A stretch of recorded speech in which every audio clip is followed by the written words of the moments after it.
सल्ली अला मोहम्मदिन। अस्सलाम वालेकुम। उम्मीद करती हूँ इंशाअल्लाह अज़ीज़ आप सब खैरियत से होंगे।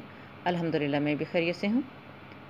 हिदायत और बशारत किन के लिए है, यानी वो कौन लोग हैं, उनके अमाल कैसे हैं जिनको अल्लाह ताला हिदायत का रास्ता अता फरमा देता है और उनको खुशखबरियाँ देता है। उसकी वजाहत अल्लाह रब्बुल इज़्ज़त ने इस आयत में फरमा दी है। औज़ु बिल्लाहि मिनश शैतानिर रजीम, बिस्मिल्लाहिर रहमानिर रहीम। हुदम व बुशरा लिल मुमिनीन अल्लज़ीना युकीमूनस्सलाता व युतूनज़्ज़काता व हुम बिल आखिरति हुम यूक़िनून। हिदायत और बशारत इन ईमान लाने वालों के लिए जो नमाज कायम करते हैं और ज़कात देते हैं, और फिर वो ऐसे लोग हैं जो आखिरत पर पूरा यकीन रखते हैं। कौन लोग हैं ये?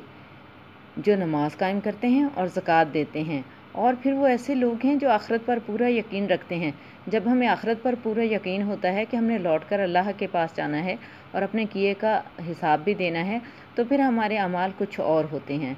अगर हम इस चीज़ से बेखबर हो जाएं, नाउज़ु बिल्लाह, कि हमने आखिरत में अल्लाह ताला के सामने पेश होना है, तो फिर उस इंसान के अमाल कुछ और ही होंगे। तो हिदायत और खुशखबरी उन ईमान वालों के लिए है जो नमाज कायम करते हैं और ज़कात देते हैं, और फिर इस बात का यकीन भी रखते हैं कि हमने अल्लाह के यहाँ पेश होना है। अल्लाह हाफ़िज़।